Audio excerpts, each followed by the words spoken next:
Hello friends, welcome to Vardhman tutorials YouTube channel. આ વિડીયોમાં આપણે સી લેંગ્વેજમાં ડિસિઝન કંટ્રોલ સ્ટેટમેન્ટ્સ વિશે સમજશું. તો સૌપ્રથમ થિયરી થોડીક જોશું. ડિસિઝન કંટ્રોલ સ્ટેટમેન્ટ્સ એટલે શું, ડિસિઝન કંટ્રોલ સ્ટેટમેન્ટ્સ કયા કયા સી લેંગ્વેજમાં આવેલા છે અને પછી કેવી રીતે એનો ઉપયોગ થાય છે એ જોશું. તો સૌથી પહેલાં આપણે થિયરી જોશું. થોડીક થિયરી સમજીએ. ડિસિઝન કંટ્રોલ સ્ટેટમેન્ટ્સ કોને કહેશું, ડિસિઝન કંટ્રોલ સ્ટેટમેન્ટ્સ કેવી રીતે વર્ક કરે છે, આ થિયરી પહેલાં થોડીક સમજીએ. In C programming language the statements are executed sequentially in the order they appear in the program. અત્યાર સુધી આપણે જે પ્રોગ્રામ્સ જોયા એ બધા પ્રોગ્રામ્સમાં જે રીતે આપણે સ્ટેટમેન્ટ્સ લખેલા છે એ જ રીતે એ જ ઓર્ડરમાં એ એક્ઝિક્યુટ થાય છે અને આપણને આઉટપુટ આપે છે. But sometimes the programmer wants to apply certain conditions to execute some parts of the program. પણ પ્રોગ્રામરને અમુક પ્રોગ્રામમાં એવી જરૂરિયાત પડે કે કોઈ કન્ડિશન છે એ કન્ડિશન સેટિસ્ફાય થાય તો સ્ટેટમેન્ટ્સ એક્ઝિક્યુટ થવા જોઈએ, નહીંતર બીજા કોઈ સ્ટેટમેન્ટ્સ એક્ઝિક્યુટ થવા જોઈએ. ત્યારે તમારે ડિસિઝન કંટ્રોલ સ્ટેટમેન્ટ્સની જરૂર પડશે. Keeping in the view of those situations control statements is given much importance in a programming language which enables the programmer to mention the sequence in which the program is to be executed. Program કઈ રીતે execute થશે એ decision control statements દ્વારા decide થશે. અમુક પ્રોગ્રામમાં તમે જ્યાં જ્યાં કન્ડિશન્સ લખો છો, કન્ડિશનલી તમારે કોઈ સ્ટેટમેન્ટ્સ એક્ઝિક્યુટ કરવા છે ત્યારે તમે ડિસિઝન કંટ્રોલ સ્ટેટમેન્ટ્સનો ઉપયોગ કરો છો અને જે પ્રોગ્રામમાં તમે ડિસિઝન કંટ્રોલ સ્ટેટમેન્ટ્સનો ઉપયોગ કરો તો એ પ્રોગ્રામ એ રીતે એક્ઝિક્યુટ થશે. કન્ડિશન ટ્રુ થઈ છે તો અમુક સ્ટેટમેન્ટ એક્ઝિક્યુટ થાય, અથવા કન્ડિશન ફોલ્સ થાય છે તો બીજા અમુક સ્ટેટમેન્ટ્સ એક્ઝિક્યુટ થાય. Mostly the control statements in she is a very powerful logic that can be used in most of the programming. આ સ્ટેટમેન્ટ્સ એટલે કે ઇફ, કન્ડિશનલ સ્ટેટમેન્ટ અથવા ડિસિઝન કંટ્રોલ સ્ટેટમેન્ટ લગભગ બધી જ પ્રોગ્રામિંગ લેંગ્વેજમાં આવે છે. Everyone should know how to use conditional statements in C program. C પ્રોગ્રામમાં કન્ડિશનલ સ્ટેટમેન્ટ્સનો ઉપયોગ કેવી રીતે કરવો એ દરેકે જાણવું જોઈએ. જેટલા પ્રોગ્રામર છે એ બધાએ તો ખાસ આ વસ્તુ જાણવી જ જોઈએ. This conditional statements are mostly used in 90% of programming. જેટલા પ્રોગ્રામિંગના કન્સેપ્ટ છે એ બધામાંથી 90% પ્રોગ્રામિંગ કન્સેપ્ટમાં ડિસિઝન કંટ્રોલ સ્ટેટમેન્ટ અથવા કન્ડિશનલ સ્ટેટમેન્ટ્સ પણ એને કહી શકાય, એનો ઉપયોગ થાય છે. Most importantly, with the help of it the programmer determines the flow of program in such a way so that it executes certain statements based on the condition applied. અગત્યની બાબત, પ્રોગ્રામનો ફ્લો ક્યાંથી કેવી રીતે જવાશે, કયા સ્ટેટમેન્ટ્સ એક્ઝિક્યુટ થશે, condition true થાય તો કયા સ્ટેટમેન્ટ એક્ઝિક્યુટ થશે, કન્ડિશન ફોલ્સ થાય તો કયા સ્ટેટમેન્ટ્સ એક્ઝિક્યુટ થશે એ ખબર પડી શકે. There are following types of conditional statements in સીની અંદર આટલા કન્ડિશનલ સ્ટેટમેન્ટ્સ છે. એક ઇફ સ્ટેટમેન્ટ, બીજું સ્વિચ કેસ સ્ટેટમેન્ટ અને ત્રીજું ટર્નરી ઓપરેટર. ઇફ સ્ટેટમેન્ટ્સ છે એના 5 અલગ અલગ ફોર્મ છે: simple if else, multiple if, else if else ladder અને નેસ્ટેડ ઇફ. આ બધા કન્ડિશનલ સ્ટેટમેન્ટ્સને આપણે વન બાય વન ચેક કરશું. સૌથી પહેલાં આપણે ઇફ સ્ટેટમેન્ટ વિશે જોઈએ, જેમાં સિમ્પલ ઇફ વિશે પહેલાં સમજીએ, પછી એનો પ્રોગ્રામ કરીએ. સિમ્પલ ઇફ વિશે સમજીએ. સિમ્પલ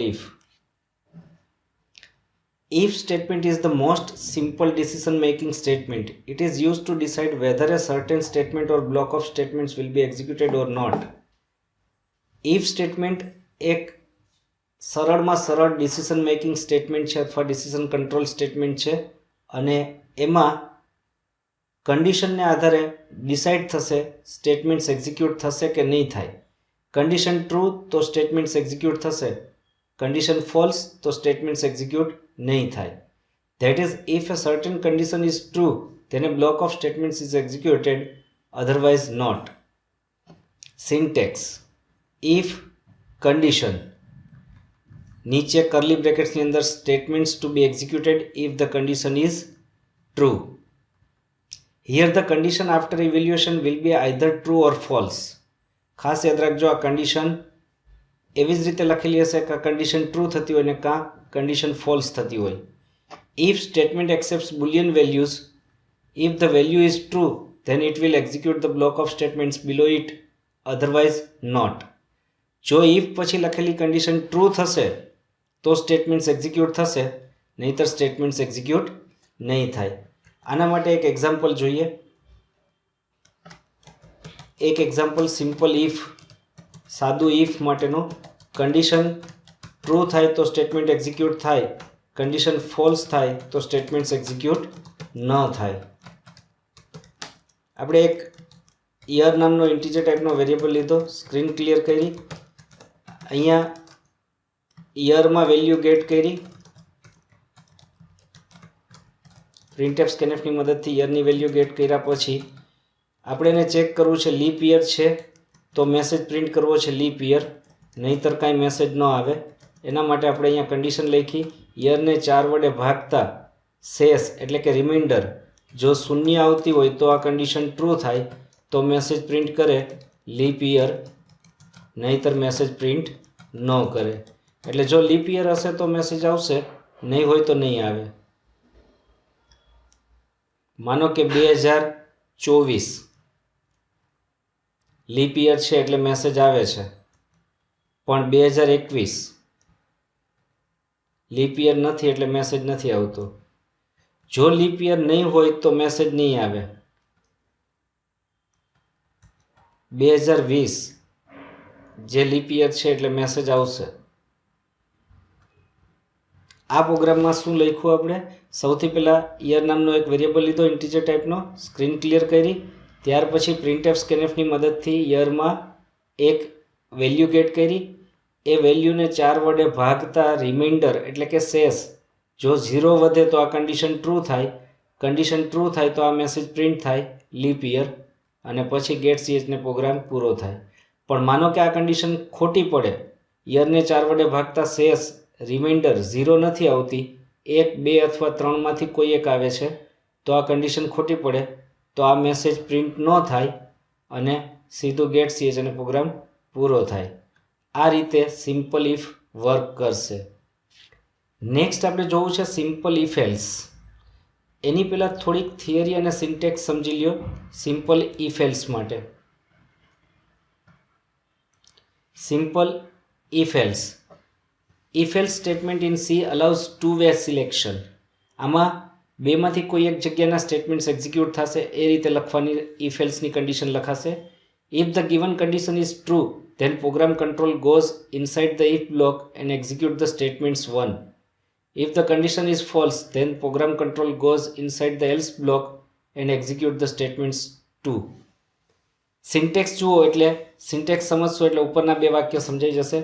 સિન્ટેક્સ કંઈક આવી રીતે છે, ઇફ કાઉન્સમાં કન્ડિશન ટ્રુ થાય તો સ્ટેટમેન્ટ્સ 1 એક્ઝિક્યુટ થાય, અને જો કન્ડિશન ફોલ્સ થાય તો એલ્સમાં જાય અને સ્ટેટમેન્ટ્સ 2ને એક્ઝિક્યુટ કરે. Here we must notice that if and else block can not be executed simultaneously. ખાસ યાદ રાખજો, ઇફ અને એલ્સ બ્લોક બંનેના સ્ટેટમેન્ટ્સ સાથે ક્યારેય એક્ઝિક્યુટ નહીં થાય.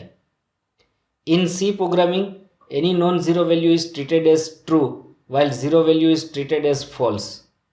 સી લેંગ્વેજમાં કોઈ પણ ઝીરો સિવાયની વેલ્યુ ડિજિટ, કોઈ પણ 0 સિવાયનો ડિજિટ પોઝિટિવ નેગેટિવ કોઈ પણ હોય એટલે ટ્રુ અને 0 એટલે false. Conditional operator in she is an alternative of simple if statement. Ternary operator અથવા એને કન્ડિશનલ ઓપરેટર પણ કહેવાશે, જે સિમ્પલ ઇફ એલ્સનું અલ્ટરનેટિવ છે, એને બદલે તમે એનો ઉપયોગ કરી શકો. એ આપણે પછી જોશું, પણ અત્યારે સિમ્પલ ઇફ એલ્સનો એક એક્ઝામ્પલ જોવું છે, એ કેવી રીતે વર્ક કરે છે એ જોઈએ. આ પ્રોગ્રામમાં આપણે એક નંબર યુઝર પાસેથી ગેટ કરશું, અને એ નંબર ઓડ છે કે ઇવન છે, એટલે કે એકી સંખ્યા છે કે બેકી સંખ્યા છે, તે આપણે કન્ડિશનલી ચેક કરી અને મેસેજ પ્રિન્ટ કરશું. જો એકી હશે તો ઓડ નંબર પ્રિન્ટ કરશું, જો બેકી હશે તો ઇવન નંબર પ્રિન્ટ કરશું. સૌથી પહેલાં આપણે અહીંયા એક નંબર ગેટ કરવા માટે મેસેજ આપીએ. હવે એ નંબર એનો નામના વેરિયેબલમાં ગેટ કરીએ અને ત્યાર પછી ચેક કરીએ એનોને 2 વડે ભાગતા શેષ જો 0 વધતી હોય એટલે કે શેષ 0 હોય તો આપણે અહીંયા પ્રિન્ટ કરશું ઇવન નંબર, અધરવાઇઝ આપણે પ્રિન્ટ કરશું એલ્સમાં ઓડ નંબર. કોઈ એક નંબર ઇનપુટ કરીએ, એ નંબર ઓડ છે કે ઇવન છે એ મેસેજ પ્રિન્ટ કરતો આ પ્રોગ્રામ ઇફ એલ્સની મદદથી ક્રિએટ કરેલો છે. પહેલાં આપણે એને ચેક કરીએ, પછી એને સમજીએ. માનો કે આપણે 15 ઇનપુટ કર્યા, તો 15 છે એ ઓડ નંબર છે એટલે આપણને મેસેજ આપે છે ઓડ નંબર. પણ માનો કે આપણે 20 ઇનપુટ કર્યા હોય તો આપણને મેસેજ આપશે ઇવન નંબર. આ રીતે માનો કે હું અહીંયા 0 ઇનપુટ કરું તો 0 છે એ આમ તટસ્થ સંખ્યા છે, પણ સી લેંગ્વેજના પ્રોગ્રામિંગમાં કન્ડિશનલી ચેક કરીએ તો કન્ડિશન ટ્રુ થાય તો ઇવન નંબર એવો મેસેજ પ્રિન્ટ કરશે. આ પ્રોગ્રામને સમજો. એક ઇન્ટીજર ટાઈપનો વેરિયેબલ લીધો, એનો નામનો, સ્ક્રીન ક્લિયર કરી, ત્યાર પછી પ્રિન્ટએફથી મેસેજ આપ્યો એન્ટર ઇન નંબર, સ્કેનએફથી એનોમાં એક વેલ્યુ ગેટ કરી, ત્યાર પછી જે વેલ્યુ આપણે ગેટ કરેલી છે એને 2 વડે ભાગતા ચેક કરીએ છીએ કે શેષ 0 વધે છે, રિમાઇન્ડર 0 આવે છે તો આ કન્ડિશન ટ્રુ થશે તો મેસેજ પ્રિન્ટ કરશું ઇવન નંબર. જો રિમાઇન્ડર 1 આવતી હશે તો કન્ડિશન ફોલ્સ થશે તો એલ્સ પાર્ટમાં જશે અને અહીંથી પ્રિન્ટ કરશે ઓડ નંબર. એટલે સંખ્યા આપણે જે ઇનપુટ કરીએ, નંબર આપણે જે ઇનપુટ કરીએ એ નંબર એકી છે તો ઓડ નંબર પ્રિન્ટ કરશે, બેકી છે તો ઇવન નંબર પ્રિન્ટ કરશે. આ રીતે આ પ્રોગ્રામ વર્ક કરશે. તો મિત્રો, આ વિડીયોમાં આપણે ડિસિઝન કંટ્રોલ સ્ટેટમેન્ટ અથવા એને કન્ડિશનલ સ્ટેટમેન્ટ્સ પણ કહેવાશે, એમાં ઇફના પહેલાં 2 ફોર્મેટ આપણે જોયા, સિમ્પલ ઇફ અને સિમ્પલ ઇફ એલ્સ. નેક્સ્ટ વિડીયોમાં આપણે મલ્ટિપલ ઇફ અને ઇફ એલ્સ લેડર વિશે સમજશું. ધન્યવાદ.